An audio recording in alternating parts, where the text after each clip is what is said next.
সমস্ত নবী রাসূলগণের আত্মা সকল প্রকার গুনাহ থেকে পবিত্র। সমস্ত নবী রাসূলগণের আত্মা সকল প্রকার গুনাহ থেকে পবিত্র। তাই এই পবিত্র আত্মার অধিকারী নবীগণের সংস্রবে যারা যায়, তাদের কথা যারা শুনে, তাদের কথা মতো যারা জীবনযাপন করে, তাদের আত্মাটাও নবীর পবিত্র আত্মার পরশে সংস্রব অবলম্বনকারীদের আত্মাটাও পবিত্র হয়ে যায়। তাই এর সারমর্ম হল মুহাম্মদুর রাসূলুল্লাহ সাল্লাল্লাহু আলাইহি ওয়াসাল্লাম যদিও আমাদের বংশগত পিতা নন, কিন্তু আমাদের রুহানি বাবা, আধ্যাত্মিক পিতা। বুঝে থাকলে বলুন তো, কেমন পিতা নন? বংশগত পিতা নন। কেমন পিতা হন? রুহানি পিতা হন।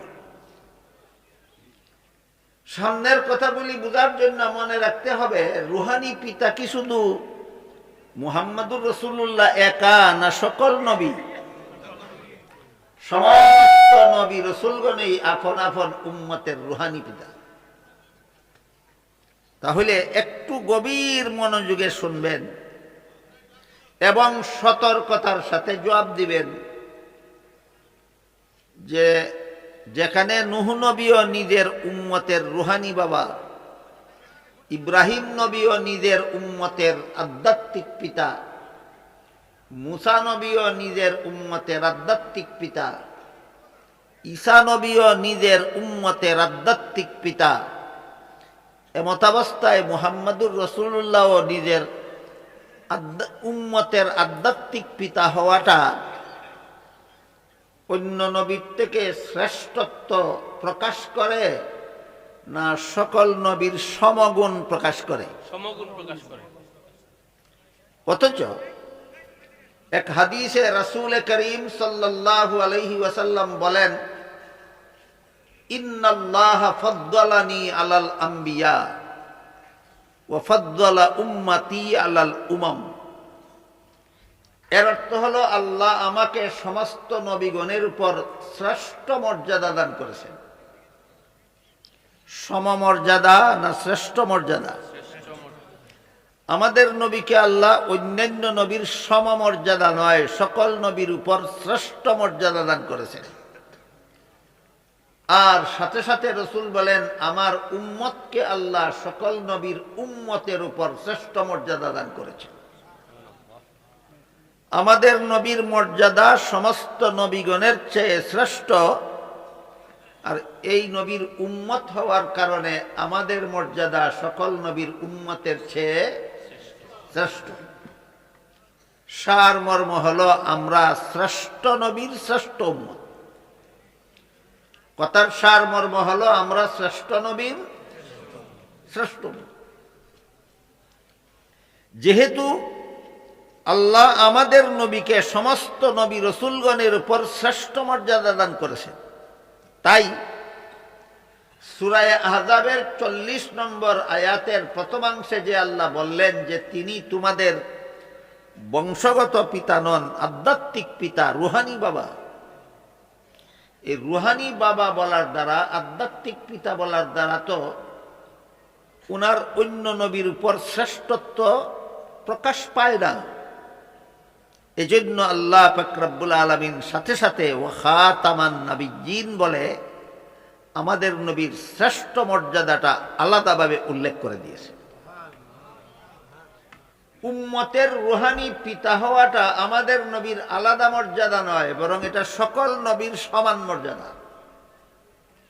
কিন্তু খাতামুন নবিয়্যিন হওয়ার মর্যাদা আল্লাহ আর কোনো নবীকে দান করেননি, একমাত্র আমাদের নবীকে দান করেছেন। আমি আপনাদের বুঝাতে পারলাম কিনা আমি একটু পরীক্ষা করতে চাই। উম্মতের রুহানি বাবা হওয়ার কারণে তিনি সকল নবীর চেয়ে শ্রেষ্ঠ, না খাতামুন নবিয়্যিন হওয়ার কারণে? খাতামুন নবিয়্যিন হওয়ার কারণে তিনি সকল নবীর চেয়ে শ্রেষ্ঠ। আমরা একটু পরে বোঝার চেষ্টা করব খাতামুন নবিয়্যিন অর্থ কি। এবং এই গুণের দ্বারা তিনি সকল নবীর চেয়ে শ্রেষ্ঠ কিভাবে প্রমাণিত হন। এর আগে এখানে দুইটা জরুরি কথা আমাদের সমাজের অবস্থা ব্যবস্থার প্রেক্ষাপটে দুইটা কথা জরুরি ভিত্তিতে বুঝে নেওয়া দরকার। একটা হলো আহলে সুন্নাত ওয়াল জামাতের আকীদা মতো মুহাম্মাদুর রাসূলুল্লাহ সাল্লাল্লাহু আলাইহি ওয়াসাল্লামকে আল্লাহ সমস্ত নবী রসুলগণের পর শ্রেষ্ঠ মর্যাদা দান করেছেন। এই শ্রেষ্ঠত্ব কিসের দ্বারা প্রমাণিত হয়? এই শ্রেষ্ঠ মর্যাদাবোধক উপাধিগুলি কি কি? আরেকটা হলো আহলে সুন্নাত ওয়াল জামাতের আকীদা মতে যে আমাদের নবীর মর্যাদা সমস্ত নবীগণের উপর শ্রেষ্ঠ। আহলে সুন্নাত ওয়াল জামাত কাকে বলে? এই দুইটা প্রশ্নের জবাব এখানে বাকি কথা বলার আগে পরিষ্কার হওয়া দরকার। এক নম্বর কথা হলো আহলে সুন্নাত ওয়াল জামাত কাকে বলে। দুই নম্বর কথা হলো আহলে সুন্নাত ওয়াল জামাতের আকীদা মতে আমাদের নবী যে সকল নবীগণের চেয়ে শ্রেষ্ঠ, এই শ্রেষ্ঠত্বের বিবরণ কি? কোন উপাধির দ্বারা আমাদের নবীর শ্রেষ্ঠত্ব সাব্যস্ত হয়? প্রথম প্রশ্নের জবাবটা আগে বোঝার চেষ্টা করি। আহলে সুন্নাত ওয়াল জামাত কাকে বলে? যে কোনো যুগের যে কোনো দেশের যে কোনো মানুষ ছয়টা কথা বিশ্বাস করবে, আল্লাহর দৃষ্টিতে সেই মুমিন মুসলমান বলে গণ্য হবে। এই ছয় কথার এক নম্বর হলো আমি আল্লাহ বিশ্বাস করি। দুই নম্বর কথা হলো আমি আল্লাহর ফিরিস্তাগণকে বিশ্বাস করি। তিন নম্বর কথা হলো আমি আল্লাহর নাজিলকৃত আসমানি কিতাবগুলি বিশেষত কোরআনকে বিশ্বাস করি। চার নম্বর কথা হলো আমি আল্লাহর প্রেরিত নবী রাসূলগণকে বিশ্বাস করি। পাঁচ নম্বর কথা হলো আমি আল্লাহর নির্ধারিত তকদির বা ভাগ্য তালিকা বিশ্বাস করি। ছয় নম্বর কথা হলো আমি আখিরাতের চিরস্থায়ী জীবন বিশ্বাস করি। কটা হইল? এই ছয়টা কথা বিশ্বাস করার নাম ঈমান। এক হাদিসে উল্লেখ আছে জিবরিল ফিরিস্তা রাসূলকে প্রশ্ন করেছিলেন মাল ঈমান, ঈমান কাকে বলে? জবাবে রাসূল বলে দিয়েছেন এই ছয়টা কথা বিশ্বাস করার নাম ঈমান। দেখুন তো ঈমান কাকে বলে, এই প্রশ্ন নবীকে করা হয়েছিল কিনা? নবী অস্পষ্ট জবাব দিয়েছেন না সুস্পষ্ট? কি জবাব? এই ছয় কথা বিশ্বাস করার নাম ঈমান। আমাদের নবী যেহেতু বলেছেন এই ছয় কথা বিশ্বাস করার নাম ঈমান, কাজেই যে কোনো যুগের যে কোনো দেশের যে কোনো মানুষ এই ছয় কথা বিশ্বাস করবে, সেই আল্লাহর কাছে ঈমানদার মুমিন মুসলমান বলে গণ্য হবে। অনেকে এইটুকু কথাও না জানার কারণে যাদের ঈমান নাই তাদেরকেও ঈমানদার গণ্য করে, যারা বেঈমান তাদেরকেও ঈমানদার গণ্য করে, আর যারা ঈমানদার তাদেরকেও কাফের বলে বেড়ায়। বেঈমানকে ঈমানদার বলে কেন, ঈমানদারকে বেঈমান কাফের বলে কেন, এমন কথা যারা বলে এরা নিজেরাই জানে না ঈমান কাকে বলে। এই জন্য আমাদের প্রথমে মনে রাখতে হবে আল্লাহর রাসূল বলে গেছেন এই ছয় কথা বিশ্বাস করার নাম ঈমান। যার মধ্যে ছয় কথার বিশ্বাস আছে সেই মুমিন মুসলমান, সেই ঈমানদার।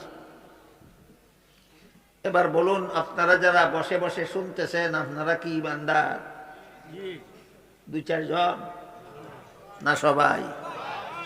কেমনে বুঝলেন আপনি যে ঈমানদার? হ্যাঁ, আমার নবী বলেছেন এই ছয় কথা বিশ্বাস যে করে সেই ঈমানদার। আমি বিশ্বাস করি, কাজেই কোনো সন্দেহ নাই আমি ঈমানদার, আমি মুমিন মুসলমান। এমন ছয় কথায় বিশ্বাসী ঈমানদার মুমিন মুসলমানকে কেউ যদি কাফের বলে গালাগালি করে, ছয় কথায় বিশ্বাসী লোককে আল্লাহর রাসূল বলেছেন ঈমানদার, এমন ঈমানদারকে যদি কেউ কাফের বলে গালিগালাজ করে, তাহলে তার ব্যাপারে হাদিস শরীফে রাসূল করিম সাল্লাল্লাহু আলাইহি ওয়াসাল্লাম বলেছেন আইয়ুমা আইয়ুমা রাজুলিন কালা লি আখিহি কাফির ফাকাদ বাআ বিহা আহাদুহুমা।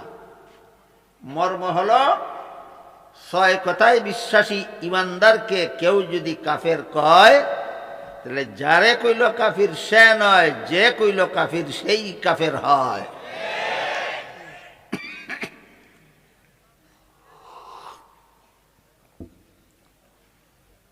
যেহেতু আমরা রাসূলের এই কথার ভিত্তিতে আমরা যারা যারা 6 কথা বিশ্বাস করি, সবাই আমরা ইমানদার মুমিন মুসলমান।